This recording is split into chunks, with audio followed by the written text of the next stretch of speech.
Here's a voltage-gated ion channel in the production of an action potential.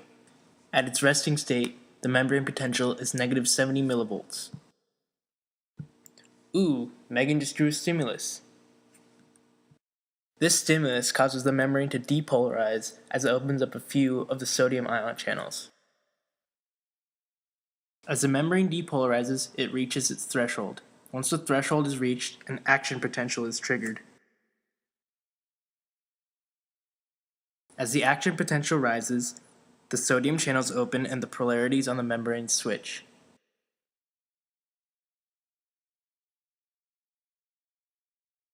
Once sodium levels inside and outside of the cell have become equal, the sodium channels close and the potassium channels open.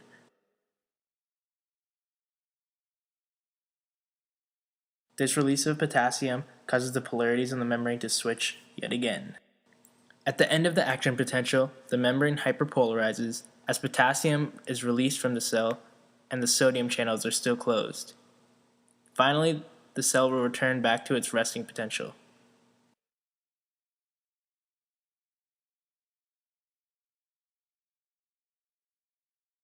Okay.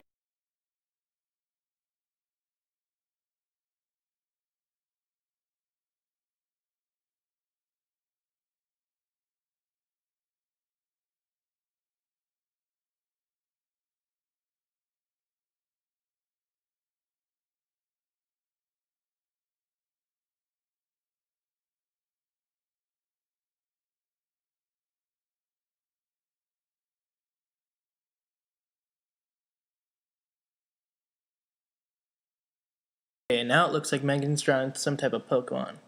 Oh wait, that's not a Pokemon, that's a neuron. And there's the axon.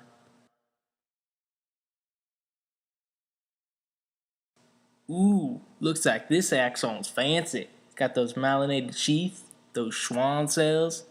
It's even got those nodes of Ranvier where the voltage-gated ion channels are located at. Myelinated axons are much faster at relaying messages than unmyelinated ones, because they can jump to each node using saltatory conduction.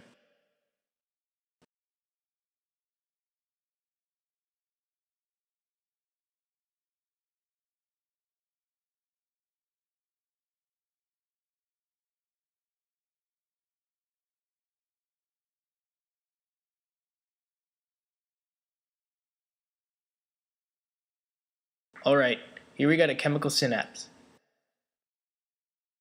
When an action potential depolarizes the plasma membrane at a synaptic terminal, it will open the calcium ion gate and let in an influx of calcium.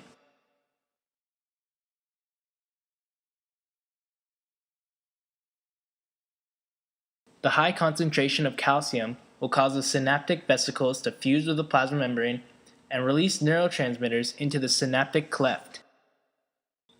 The neurotransmitters bind to a receptor on the gated ion channels and open them.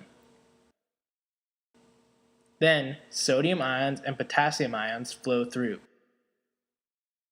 Once the signal has been relayed, the neurotransmitter releases from the gate and the gate will close shut again.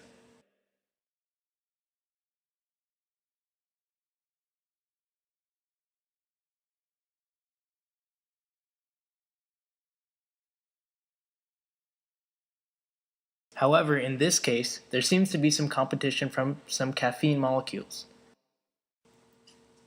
Caffeine acts as a competitive inhibitor. It binds to the gate and prevents the neurotransmitter adenosine from binding to it. Adenosine is a neurotransmitter that makes us become sleepy.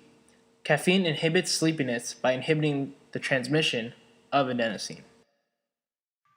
In cases where painkillers such as morphine are involved, the morphine in the nervous system will bind to the sodium ion receptors, preventing the sodium from traveling into the cell.